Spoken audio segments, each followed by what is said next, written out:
त्याग सके तो त्याग रे, त्याग सके तो त्याग रे, तेरी ऐसी बनेगी।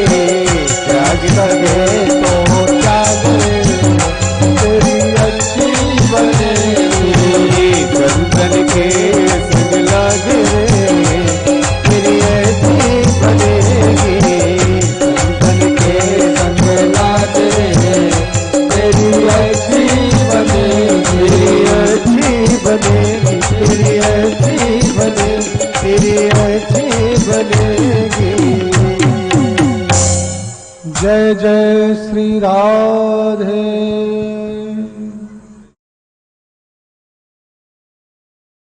चंदनम ना बने बने, बोले हर जंगल में, हर वन में चंदन के वृक्ष नहीं होते।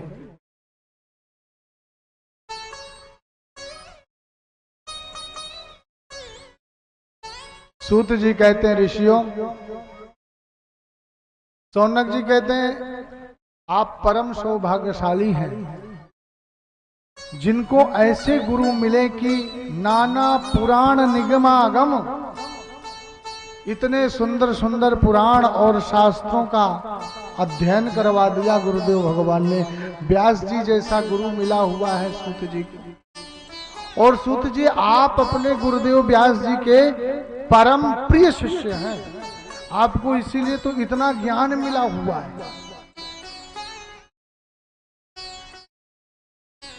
सूत जी महाराज कहते हैं ऋषियों, यदि ऐसी बात है तो नवाह यज्ञ संपूर्णे परिच्छेदपि भूपति दिव्यरूपधरो देव्या शालोक्या तक्षणादगा।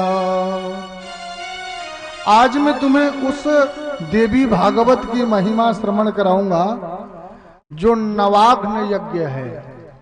आप पहले किसी ने कोई देवी भागवत कभी सुना है आप लोगों ने? इस नगर में हुआ है? हाथ उठाकर बताइए, हुआ है क्या देवी भागवत?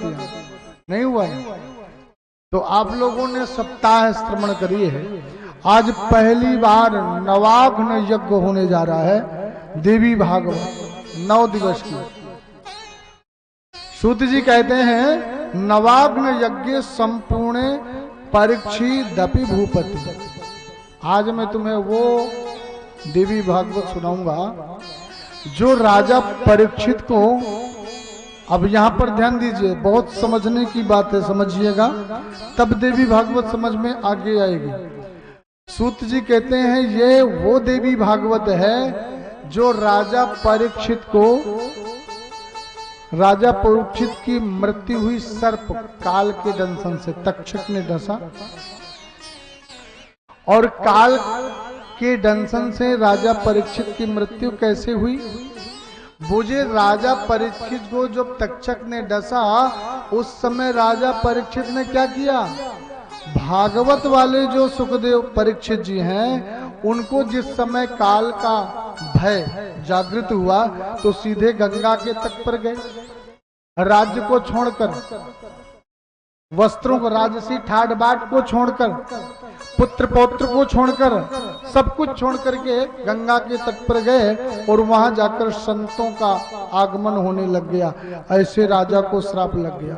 पर देवी भागवत के जो परीक्षित जी हैं उन्होंने गए नहीं, गंगा तट पर नहीं गए। तो बोले जब उनको ये काल का, तक्षक के डसने का भय जागृत हुआ तब उन्होंने एक सुंदर 7 मंजिल का दिव्य महल बनाया, सुंदर महल बनाया और उस महल के चारों तरफ बड़े बड़े मंत्रवेत्ता ऋषियों को खड़ा कर दिए। मंत्रों को, जो झाड़ फूंक वाले तांत्रिक हैं उन सभी को लाकर खड़ा कर दिया। यदि तक्षक आए तो मंत्र फूंक करके भगा देना।